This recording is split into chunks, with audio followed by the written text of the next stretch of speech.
Assalamualaikum warahmatullahi wabarakatuh. Kembali lagi di YouTube channel kita Batu Raja Learning Center. Di mana kali ini kakak akan membahas tentang mata pelajaran biologi. Kali ini yang bertema tentang mengenal komposisi dan fungsi darah dalam tubuh manusia. Jadi yang pertama ini kakak akan menjelaskan secara mudah bahwa darah berguna untuk menjadi pengangkut bahan atau zat makanan, oksigen, sisa-sisa metabolisme, dan hormon di dalam tubuh manusia. Selain itu, darah juga menjadi penjaga kadar asam basa cairan tubuh dan mengontrol suhu tubuh pada manusia. Nah, di sini ada dua komponen utama darah pada tubuh manusia. Jadi yang pertama itu ada yang namanya plasma darah dan yang kedua ada sel-sel darah. Jadi yang pertama, kakak akan menjelaskan apa itu plasma darah. Jadi plasma darah ini adalah komponen penyusun darah yang paling banyak sebesar 55%. Bagian darah adalah plasma darah.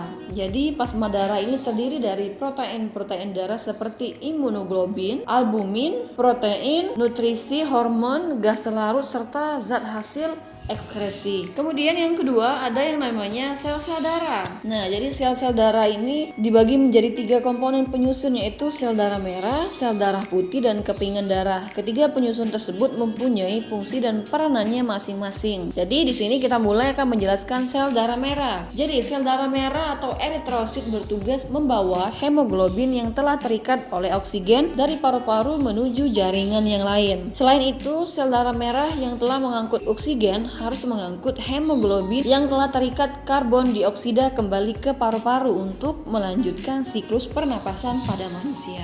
Nah, kemudian jika kalian mengalami kekurangan sel darah merah, maka kalian akan mempunyai penyakit yang lebih disebut dengan anemia. Jadi penderita anemia ini biasanya akan lebih cepat lelah dari orang-orang kebanyakan. Hal ini terjadi karena kekurangan suplai oksigen untuk tubuh karena kekurangan sel darah merah sebagai pengangkutnya. Oke, itu adalah penjelasan dari sel darah merah. Kemudian yang kedua ada sel darah putih. Kalian tahu nggak sih apa itu sel darah putih? Jadi sel darah putih ini juga disebut dengan leukosit. Itu berfungsi dalam menjaga kekebalan dan pertahanan tubuh pada manusia. Jadi fungsi leukosit ini bertugas untuk menetralkan bakteri dan kuman yang masuk melalui aliran darah atau dari luka yang terbuka. Nah, kemudian leukosit ini bisa melakukan hal tersebut karena mempunyai sifat amoeboid yang membuatnya dapat bergerak bebas dan sifat fagositosis atau memangsa bakteri dan sel-sel yang telah mati. Nah, jadi kalau kalian terkena luka, jadi aliran darah kalian itu bisa lebih mudah terkena kuman. Jadi kuman tersebut lebih mudah masuk ke dalam tubuh manusia. Oke, kemudian jika kalian terkena sebuah penyakit, maka sel darah putih akan diproduksi oleh tubuh secara lebih cepat dan banyak. Jadi hal ini dimaksudkan untuk mencegah agar penyakitnya tidak tambah parah. Nah, tetapi jika tubuh kalian kelebihan leukosit, maka kamu akan dalam kondisi yang disebut leukositosis. Sebaliknya, jika terkena penyakit seperti tipes yang membunuh sel darah putih, kamu akan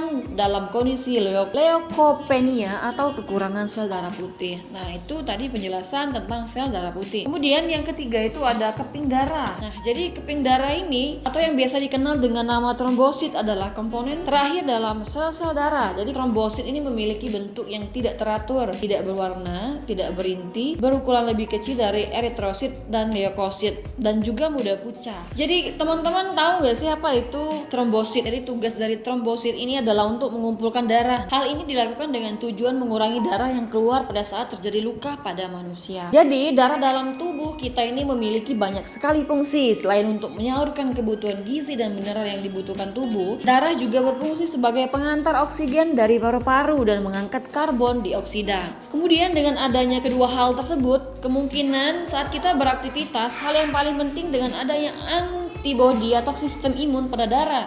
Jadi kita tidak mudah terserang penyakit yang dapat mengganggu aktivitas kita. Oke, terima kasih teman-teman. Itulah tadi penjelasan sedikit tentang sel-sel darah pada tubuh manusia dan fungsi darah pada tubuh manusia. Mohon maaf kalau kakak ada salah-salah kata. Untuk teman-teman yang mungkin ada komen atau saran untuk YouTube channel kita, jadi teman-teman bisa komen. Jangan lupa like, subscribe, dan share YouTube channel kita. Kakak akhiri, wassalamualaikum warahmatullahi wabarakatuh.